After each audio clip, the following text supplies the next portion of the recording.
Hi, everyone. Welcome. Thank you so much for coming to Twitter, the good, the ad, and the ugly. This is part of our social media guest speaker series. The final one will be next week at 5:30. We'll have a lawyer come in and talk about how he uses Avo to promote his practice and to connect with people who are in need of legal services. But today we have Salam Bhatti. He's a recent grad from Touro.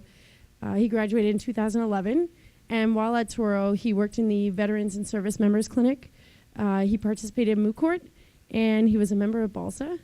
He was also the class orator, and you can find his speech on YouTube. And he received the following awards: Outstanding Contribution to the Student Bar, Exemplary Contributions to the Quality of Student Life, and the Michael Aaron Silver Award for his work in promoting diversity. Currently, Salam runs his own practice in estate planning that is in line with Islamic jurisprudence and the New York state law. Salam is very active on social media. He is on Twitter. He has 8.5 thousand tweets that he's done, and he has 687 followers. And he also he does some blogging. Especially when he was in law school, he had a kind of cool blog called The Great Escape, escape spelled ESQAPE, very clever. And he's also very passionate about Muslim affairs, social justice, as well as comedy. So without further ado, I welcome Salam Bhatti.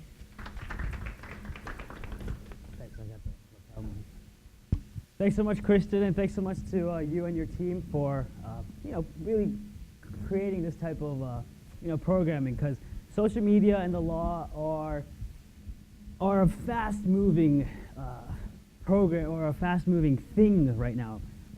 Recently, I was looking for some laws or some guidelines on how lawyers can use social media, ethically. And I was Googling it. I was asking other attorneys, and there wasn't really too much of a clear idea of how we can do it. And lo and behold, I'm talking with Professor Izor today, and he said, hey, our committee just published some guidelines on how to do it. So this is some brand spanking new things that are coming out on a daily basis. But I don't even want to say daily, I want to say hourly basis, because things are changing so fast. And if you guys can use all the things that you've been learning for the past few weeks, and you will next week as well in the next session, if you start making that a point in your life right now, if you start using those resources right now, you'll only get better at it once you become lawyers and once you're practicing. So you'll be able to establish some sort of great foundation now for later. Before I begin the presentation, I want to ask if there's any questions. And I'd like to have the questions beforehand so we can incorporate the answers into the presentation. So if there's any questions from the beginning, please bring them out. And don't be afraid, you can ask questions afterwards and throughout as well. Yes, President. As to incorporating Twitter in your practice of law, mostly? Or? Mostly, yes. And then, since law is such a fluid thing with our personal lives as well, it's also going to talk about how to use Twitter effectively for just, your whole self, because there's such a mesh in between the two. Yes? Ethical considerations as well? Question was, are you going to address ethical considerations as well? The answer is, we'll find out.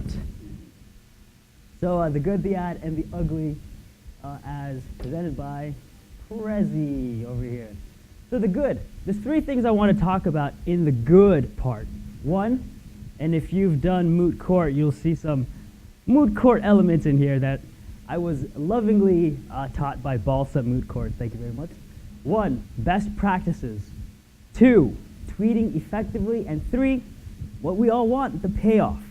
So let's talk about some best practices in using Twitter. Twitter is something known as microblogging. And I'm sure we've all heard of the word blog. Blog is a word that's formed of two sounds. One, blah, which is what people say, blah, blah, blah, and gl, which you say when you hear someone saying blah, blah, blah. So that's how you get blog. But you want to make sure your blog isn't a vlog. You want to make yours a very attractive thing. So what you can do is have some sort of neat blog on the side that talks about your interests and warp it in with current events. And then if you attach Twitter to it, it becomes a very effective 1-2 punch. Because with Twitter, you're going to get followers from your friends, your family, your network. They're not necessarily following your blog, because not many people follow blogs directly. So if you have a Twitter, that's known as a microblog. You can tweet out what you've blogged. But let's say you don't have a blog. You don't need a blog. With Twitter, you can condense what you would have in the blog piece into 140 characters or less. And that is a very important and powerful thing to do in this day and age. If you can condense a whole thought, a whole masterpiece of work into a tweet, and it's happened before. You'll see those tweets that get thousands of retweets. They can do it. And everyone has the potential of doing that. You just have to learn the science of Twitter. One of the science elements of Twitter is the hashtag. How many people use Twitter on a regular basis here? Show of hands. About half, 40% to 50% of the audience has Twitter. Of those who have Twitter, how many of you are public? Like you don't have any privacy settings?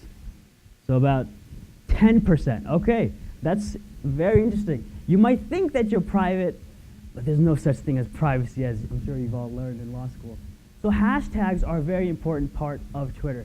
That's what really categorizes what you're talking about. So let's say, the Malaysian flight is hot on the news right now. Let's say you use hashtag MH370, which is the flight number, which is currently the top trend in the world, as it has been over the past few weeks. And of course, they always have new information coming out, so people keep adding to that hashtag. So if you wanted to find out what Twitter is saying about MH370, you'll just click on it. Click on it and it will show you what the whole world is saying about MH370. You can filter it in two ways. You can either do all tweets to see how what's coming up on a minute by minute basis, or you can do top tweets. So you can see what's getting the most retweets. Generally, it's going to be some primary source like CNN or Huffington Post. Some would call Huffington Post a secondary source, but let's not argue that. And then the third thing is follow. Now there's two types. Follow in the Twitter world is a prefix, because there's two types of follow. There's following and there's follower. So it depends on who you're following. Let's say you are interested in some sort of contract law. So you'll find the hard hitters in contract law in the world, whether it's firms or whether it's partners or associates in that firm, which you can find through Google. Because hey, guess what? I didn't tell Kristen anything to say for this opening thing that she did. She found it all through Google, right? Yeah, that's kind of creepy, but whatever. That's the world we live in. So that's what you can do. You can find the heavy hitters in whatever field of law you want to get into, and you can follow them on Twitter. When you follow them on Twitter, you're going to be in a tight-knit group with them, because they get emails every day. They get phone calls every day. But what they don't get every day is interaction on Twitter and direct messages on Twitter. People don't get that every day. And when they don't, and when you do it to them, it makes them feel better. Because as lawyers love getting their ego stroked. So tip number one, stroke lawyers' egos. Follow them and also build your follow base. How do you do that? By tweeting effectively, by tweeting not constantly, but daily, a couple times a day. And make them poignant tweets. Don't tweet about what you just had for lunch. That's what Instagram is for.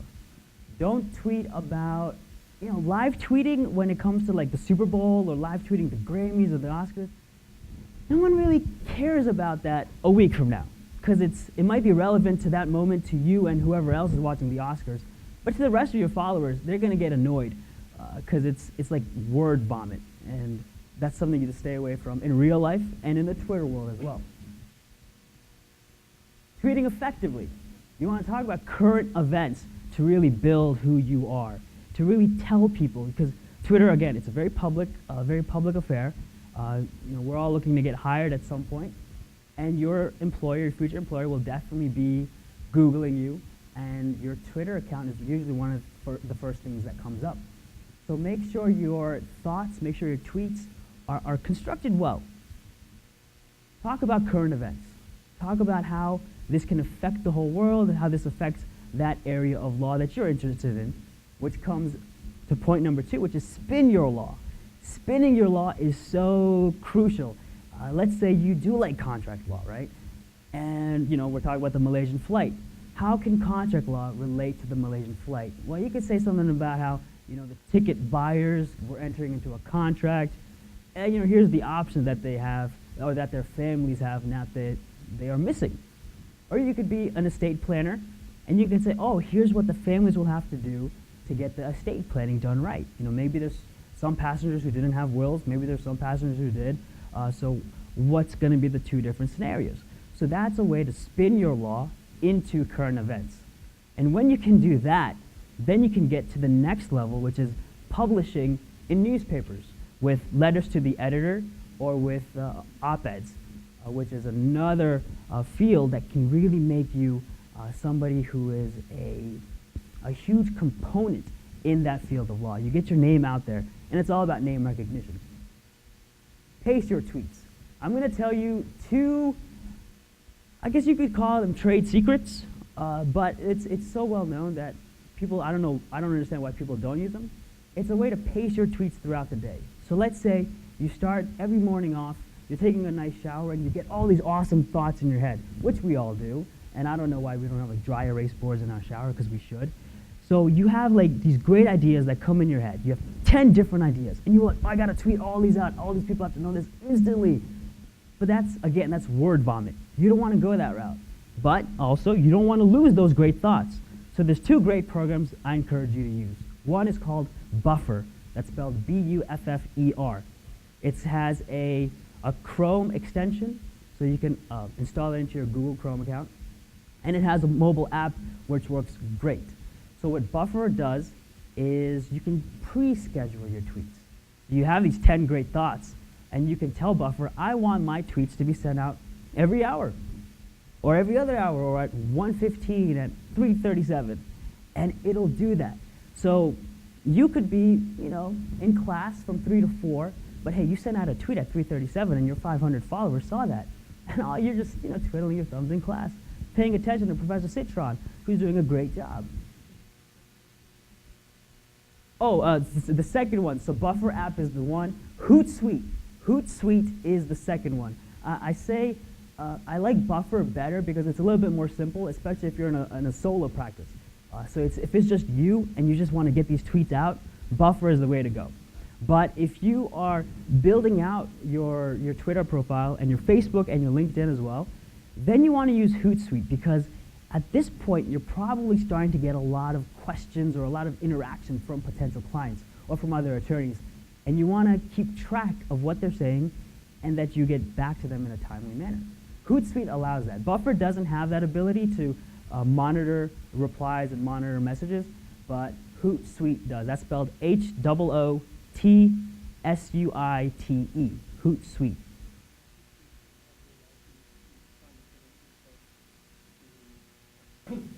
Hootsuite also allows you to simultaneously post to multiple Twitter accounts, and Facebook, and LinkedIn, and a Google Plus account. So if you've got multiple channels, you can do one message that gets to all of them at once. That's right.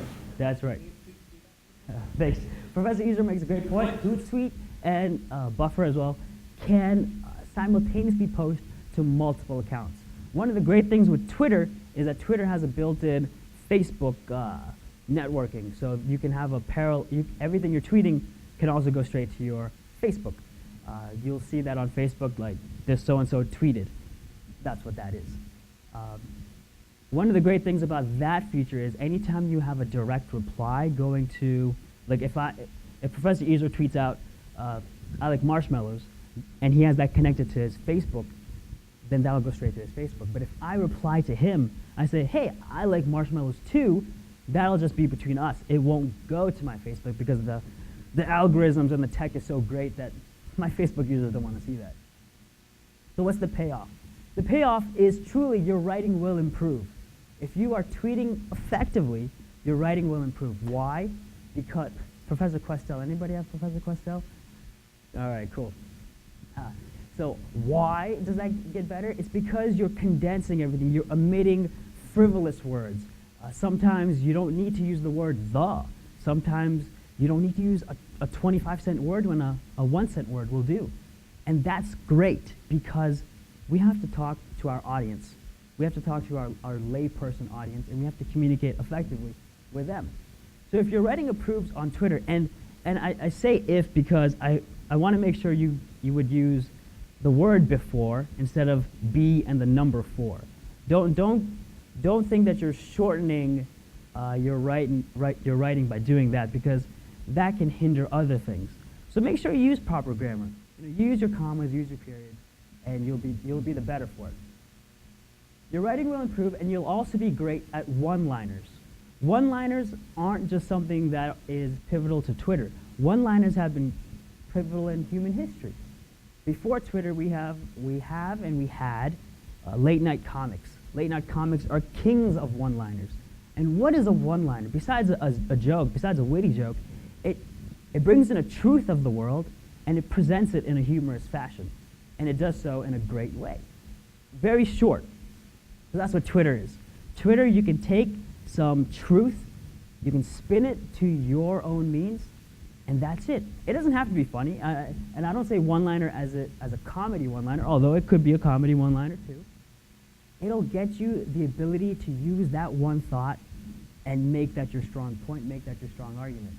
When you did write your appellate briefs, so it's second semester, if you're fresh, for 1L, you've written your briefs by now, I think. You have the questions presented, which are essentially one-liners. And then the ultimate payoff is that your name gets out there. It's all about name recognition. It's all about name recognition. It's all about name recognition. And if you have a name that's very common and you don't have a Twitter account, it's likely that that Twitter account has been taken. So if you're a John Smith, that's been taken. So you might have to be a little bit more creative with your name. My Twitter handle is SALAWM. Now my name is spelled SALAAM. I put LAW in there in law school because I said, hey, this will help me be more serious with my tweets. This will help me keep focused. And that lasted for about a day. So because your personality comes through. It's hard to have a personal account and try to be somebody else, because your real person will shine through. And that's okay, that's perfectly fine. So Salam is still out there, but Salam Bhatti, which is my full name, has been taken by somebody else, because there's quite a few Salam Bhattis out there apparently. So again, get your name out there. The outlook, so before we move on to the ad, the outlook is that, again, your personality is key to your Twitter account. There's people out there that tweet out law 24 hours a day, 7 days a week. That's cool. I mean, that works for them. But there's other people that just tweet out nonsense 24/7. That's cool if that works for them. But, we're a mix here because we are semi-professionals. We're getting into a professional world. So show people who you are in a good way, and show them what your brain is thinking in a good way. Work with the audience. Don't use big words. Use small words, because you only have 140 characters. And then when you want to expand, because Twitter as a singular unit is a very effective weapon, but when coupled with a blog, you have a whole arsenal right there. Because now you have a catalog of your writings, of your thought processes. And the best part is, when I look at one of my first blog entries, I think this writing is horrible. Like, this is really bad compared to where I am now. And I just got published in Washington Post on Faith last week.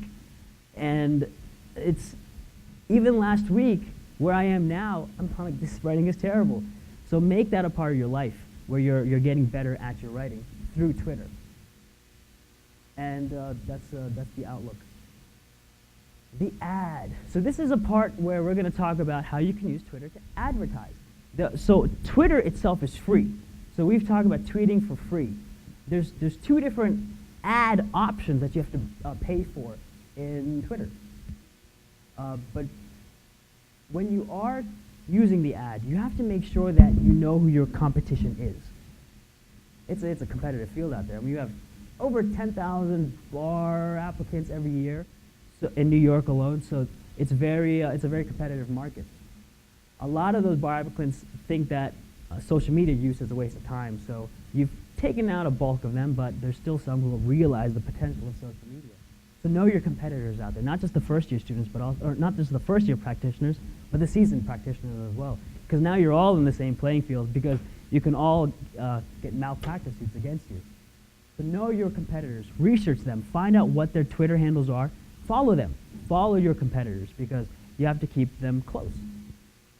The paid advertising, it might not be worth it, because, and I've done it, and I'll show you some of my paid ads and what they look like. The engagement and the interaction that you have with your followers, that's a free ad in and of itself, because you're showing people that, hey, I'm a lawyer, here's what I'm saying, and that's all for free.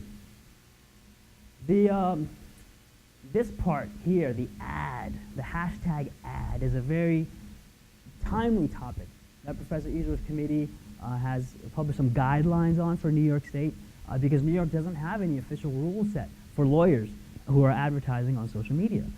So we have to look to other states to see what they're doing. Florida, for example, Florida has rules on what lawyers are to do on Twitter. Lawyers have to say their full name in that tweet, and they also have to say where they are located. So that's already taken out like 100 characters if your name is like some long name and you're from Tallahassee, Florida. Luckily, we don't have those rules yet. And fortunately, you're still law students, so you can advertise without having to say hashtag ad or hashtag attorney advertising, which is what the rules say for commercials. This is attorney advertising. So that's something that we're seeing things happen right now when it comes to formulating laws and guidelines for lawyers using social media within New York. I've asked a couple lawyers about advertising on social media. Some recommend it, some don't.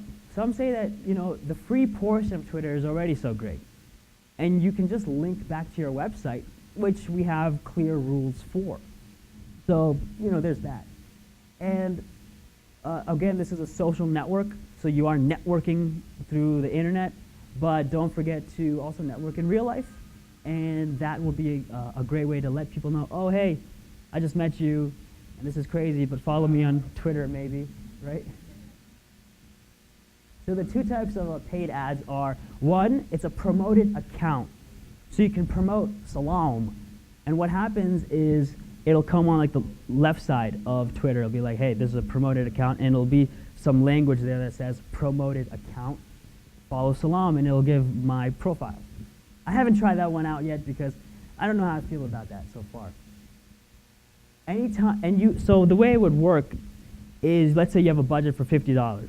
I'm going to pay $50 to promote my account. My maximum bid, you have to bid on your placement. I'm bidding $1. I'm going to bid up to $1 to get up there. And anytime somebody clicks follow me, that's when I pay. I don't pay when my image appears on their screen, which is called an impression. I don't pay for impression, I pay for a follow. The $1 is just the maximum bid. Maybe I could pay 10 cents for that click, which is in my favor. You can, and this applies to promoted tweets as well, which is the second option. The second option is promoted tweets. You can target users, and you can target their audiences. You can target demographics. You can target genders. You can target locations, America, England, different African countries. That's what you can do with these types of promotions. So when you promote a tweet, again, you can do the same thing of, I'm going to pay $1 a bid. And you only pay when somebody clicks on the link that you have in your tweet, when they click on reply, when they favorite it, or when they retweet it. I've used that 3 times, promoting a tweet. And I'll show you the analytics. The analytics are the great part, especially when you're starting out as a solo. It's all about data mining, data compilation. In fact, data compilation for anybody is crucial. That's what won Obama the election, because he had so much great data on everybody that he knew what each demographic wanted, and he was able to cater to them. The data compilation is huge. So those are the two types of paid ads. You can go by keywords, so you can go by what people are searching. So hey, I want to target all the people who are talking about Malaysia, the flight that just went down. I can target people by their interests, whether like politics, whether like science, whatever. I can target them by TV shows too. So if you are, let's say you love watching Law and Order, and people love live tweeting Law and Order. The sun never sets on Law and Order, so people are always talking about it. So if you tie your tweets with Law and Order, saying, hey, criminal law is so cool, there's so many different kinds of murder, hashtag Law and Order, and you promote that, people will see, oh, what's going on here, because they like that interest. Remember, there's tens of millions of people on Twitter. Who knows what they're doing, So at least some percentage is gonna click on that. And with my ads, people have clicked on it, so there's people out there clicking away. The cons are, well, when you say you want to target all of America and you want to target people who like politics, it won't show you who clicked on your ad. So that's a huge bummer, because that way you don't get to engage with that individual. So that's the major con for me. Another con, especially when you're a startup, is an advertising budget. You don't really have that, So you rely on word of mouth. You rely on going to networking events and making friends with people before you even think about spending money on Twitter. But from what I've seen, I think Twitter is probably one of the more cheaper options when it comes to advertising online. I've done Google AdWords. Google AdWords are expensive, and they're a beast in and of itself. So we can talk about Google AdWords later. The ugly. Be careful with jokes on Twitter. Like, just be so careful. Anybody recognize the name Justine Sacco? Oh, Justine Sacco. You might not recognize the name, but you recognize the infamous tweet that she tweeted out. Justine Sacco. Yeah. So and that's a great point. It was all over Yahoo. It was all over everything. BuzzFeed had articles within hours of this. And the worst part about this, you see here, she tweeted from London, right? She tweeted right before her flight left. And it's about a 12 to 15 hour flight to South Africa. That whole time, the world is becoming a mob, an angry, angry mob. While she's in flight, sipping on some wine, watching, Step Brothers or whatever she's doing. She has no idea what's going on in the world below her. And when she lands, there's all these people waiting for her, and she has no idea why. She gets a phone call, hey, you're fired. Like, what? All because of a tweet. She could have made this a private account, but maybe she had 1,000 or 12,000 followers or whatever, and somebody would have taken a screen grab and posted that. So that's one thing to remember. Even with a private account, you can't control your users. You can't control your followers. They can make a screen grab and they can publish that. The internet is very public. Don't forget that. Even with Facebook, even with anything, the internet is very public. We're seeing all these news stories about how these internet sites are selling our data to the government. So it might be private to you, but it's public for a fee. Everything gets archived as well. So the Library of Congress has archived essentially every single tweet. There's other companies that are doing that as well. So once you do tweet something out and then you delete it, too late. Too late to apologize. It's out there. So that's the ugly. That's the ugly of Twitter, and it's a beautiful thing. Twitter is a beautiful thing when used properly, and of course, like the law, if used improperly, it can be a very bad thing. Oh, yeah, I forgot about that.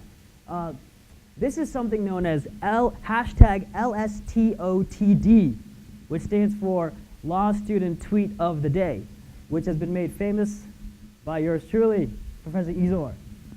And what he does is he finds these law students out there who are tweeting some really just awful things. And this one says, I can't stand most of my peers. I cringe when someone raises their hand because I know their opinion is going to suck. Hashtag law school problem.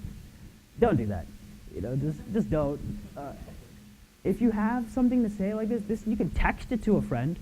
You can pass a note to a friend, but don't broadcast it to the world to see. Because one, the world doesn't care, and when your employer finds it, you won't have a job.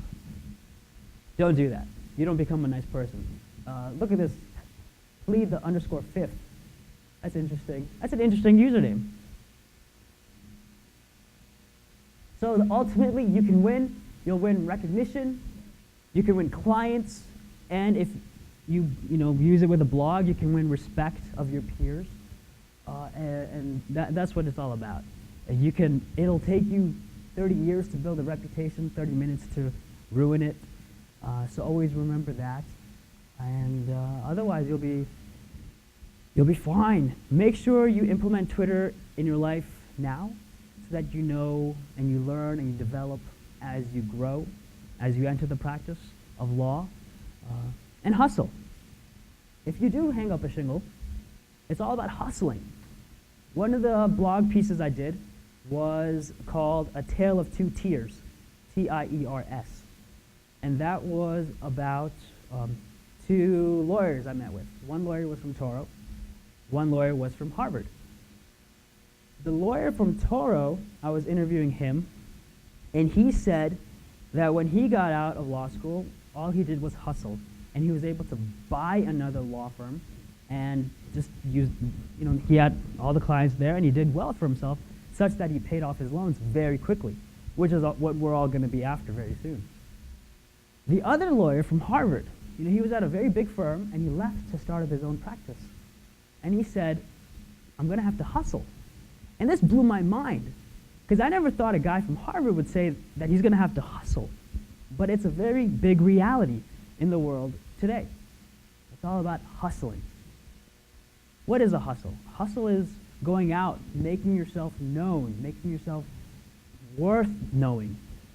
Being somebody, have business cards in your pocket at all times. Hand them out and be ready with that elevator pitch. And just smile. As law students, you have goals, you have dreams. Lawyers out there have have more concrete things.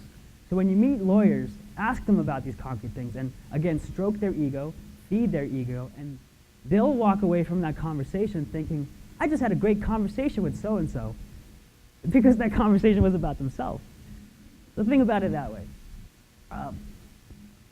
I've had a couple opportunities come from Twitter. When I was working at a law firm, and there was a tweet from Newsday. Newsday tweeted, hey, we're looking for people who have been unemployed or people who just got employed, and we're looking to do a piece on them. So I was like, hey, I just got a job, and because whatever, it's Twitter, let's see what happens. And they said, great, give us your details, we're going to send a reporter to talk to you about it. And I was like, oh, cool. Next thing I know, I'm on page 2 of Newsday with this big picture of me in Newsday. That was mind-blowing. I think there was a picture of that upstairs. I was really chubby then, so I hope they took it down. The second opportunity I had was really recent. Have you heard of the health insurance company called Oscar Health? Oscar Health, it's the newest health insurance company, and they're very active on social media. And so I direct messaged them saying, how happy I was with their health insurance. And they said, hey, that's great. Can we profile you? And I said, what are you, an airport? So no, they're like, we want to send you to do a photo shoot with a photographer and get your, profile out there. Let people know what happened with you and how you're doing. And I said, great. So I got a free photo shoot out of that, and I met a great photographer who is going to be giving me those photos for free, which is the best price ever. And that's just happening. From Twitter, you will be surprised who you can get engaged with and who you can get involved with and what can come of that. My friend, and on the last story that I could say, my friend just published a book last summer, self-published. He self-published this book, and one of our mutual friends is a CEO in California of an education foundation, and he tweeted out the book. Somebody else from his followers does national curriculums. He plans national curricula, I guess would be the Latin. he plans them out and he says, hey, he reads the book then, and he says, this book will be great in the national circuit. So all through some free tweeting, I mean, yeah, he had some hard work in making the book, but from some free tweeting and retweeting, he is now in the works of being a part of the national curriculum for high school students with his book that he wrote. All with the power of Twitter. So you'll be surprised. I encourage you to get involved with Twitter. If you don't have an account, I'm here for a little bit. We can set you one up, and I can keep track of you like Brad Pitt did in Fight Club when he took people's licenses and he's like, hey, you want to be in vet school? You better make sure you get into vet school. I'll follow up with you in 2 weeks. So if you want me to do that to you, I'll do that to you. Because if you are a Twitter orphan, let me be your Twitter dad. All right? Any questions? If you do have any questions, don't hesitate to reach out to me on Twitter, or I have my cards as well, so you can email me, you can call me. My address is not on here, so you're not going to visit me. Oh, no, it is on here. Oh, okay. Whoops. So, yeah. But thanks for coming, and thanks for having me.